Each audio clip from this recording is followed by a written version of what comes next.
Great Mollhouse, 4 de marzo de 1950. Sobre el pensar por sí mismo.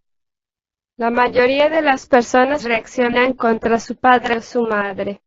Tenemos, por ejemplo, un hombre que reacciona contra su padre y que entonces está en contradicción o en oposición. ¿Cuál es la oposición en este caso? Por una parte está lo que papá enseñó y por la otra lo que piensa el hijo. Claro está que esto se aplica también a las mujeres. En el caso del hombre, si reacciona realmente contra su padre, aborrece todo lo que papá le enseñó. Por ejemplo, si su padre es muy religioso, tiende a aborrecer la religión. Por otra parte, puede ser pasivo a su padre y aceptar todo lo que papá dijo. En el desarrollo espiritual psicológico del hombre y la mujer, este conflicto es fundamental en el sentido que señala el comienzo de su desarrollo psicológico. Recibí recientemente una carta que decía lo siguiente: mi madre hace aparecer lo que hay de peor en mí. Al mismo tiempo cabe aplicárselo al hombre que cuando visita a su madre se siente irritado y cohibido. Cabe comprender que la psicología que adquirimos de papá o de mamá suele ser muy buena para nosotros en los primeros 2, o tal vez 3/8 de nuestra vida, pero si nos contentamos con seguirla pasivamente no podemos crecer. Cristo dijo: si alguno viene a mí, y no aborrece a su padre, y madre, y mujer, e hijos, y hermanos, y hermanas, no puede ser mi discípulo. Lucas capítulo 14, versículo 26. Y él asimismo dijo en otro lugar: no penséis que he venido para traer paz a la tierra.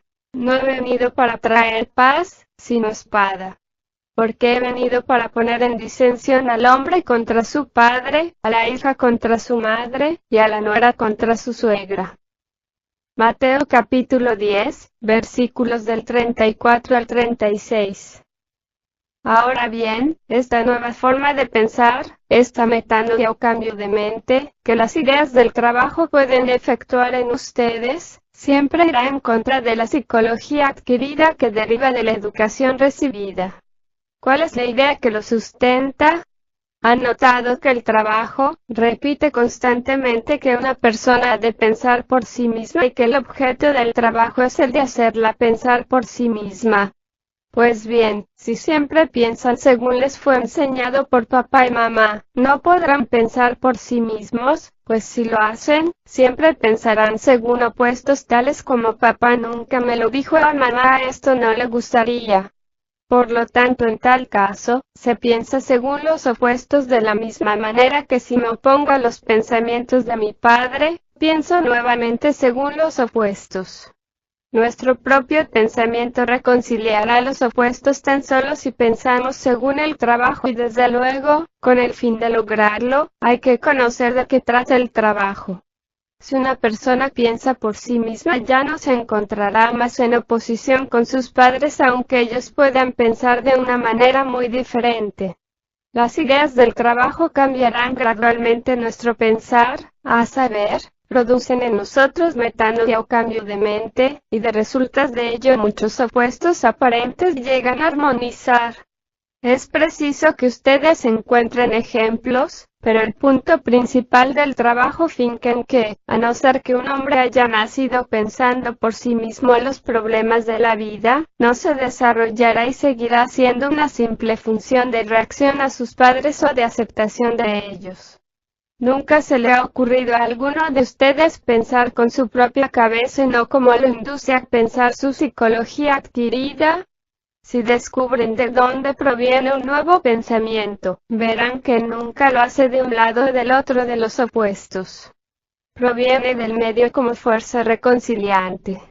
Recuerdo que se refirió una vez a este tema, diciendo que sus padres lo habían educado haciéndole creer que todos los alemanes eran espantosos o que todos los franceses eran espantosos o que todos los rusos eran espantosos, y viceversa.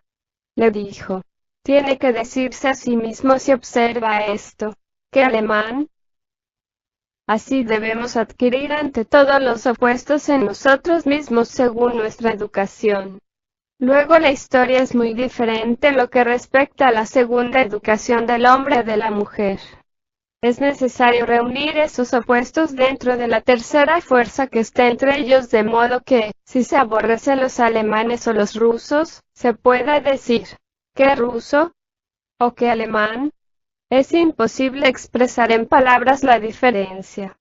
Por consiguiente, es necesario que los opuestos estén en nosotros, antes que podamos pensar por nosotros mismos y con pensamiento individual, mediante el poder del trabajo, sobreviene algo que une los opuestos gradualmente hasta que, por último, ya no hay más terribles opuestos sino que estamos entre ellos. Esto significa que primero se desarrolla la parte formatoria del centro intelectual que tiende a pensar en función de uno o el otro, y luego tenemos que reconciliar los opuestos producidos por el centro formatorio en sí. No. Esto nos procura de inmediato una gran fuerza y una gran libertad, puesto que nuestra psicología se sustenta por estar fundamentada en los implacables opuestos. Ahora bien, toda reconciliación de los opuestos depende del propio pensar individual. Digamos que mi papá me dice, nunca estreches la mano de una persona que no cree en Dios. Supongamos que sigo dominado por la orientación psicológica de lo que me dijo mi papá, entonces nunca estrecharé la mano de un hombre que no cree en Dios.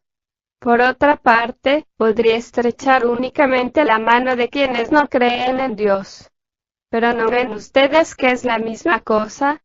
Se trata siempre de los opuestos porque aún no pienso por mí mismo acerca de esta cuestión.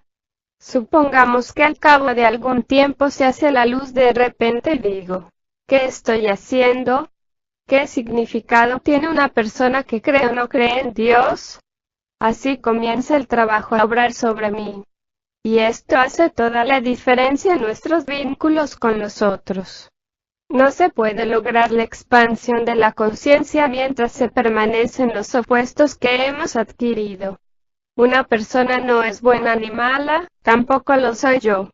Una vez que una persona lo ve en sí misma, luego en sus relaciones con los otros, ha hallado la tercera fuerza, una manera de tomar la gente y a sí misma como no siendo completamente malos o completamente buenos. Así empieza la misericordia en una persona y es lo que significa la misericordia. La misericordia no es la violencia, y mientras está en los opuestos, es siempre violento. Alguien dice, caramba, hizo semejante cosa. No quiero ver más a esa persona. Y en el trabajo alguien dice, pero no lo hace usted también. Y luego de haber reflexionado pienso, es probable que yo también sea así. Por eso hay que pensar siempre en lo que significa la piedad porque está entre los opuestos. Piensen detenidamente acerca de lo que significa la consideración externa, de la cual, uno de los aspectos es ver a los otros en uno mismo, ver las propias culpas en la otra persona, siempre una cosa muy irritante. Entre los dichos de Cristo no incluidos en los evangelios están los siguientes.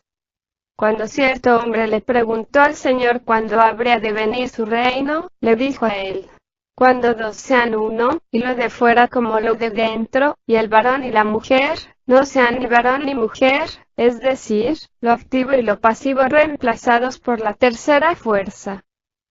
Y nuevamente, si no hacéis lo de abajo en lo de arriba y lo de arriba en lo de abajo, lo derecho en lo izquierdo y lo izquierdo en lo derecho, lo de delante en lo de detrás, y lo de detrás en lo de delante, nunca entraréis en el reino de Dios.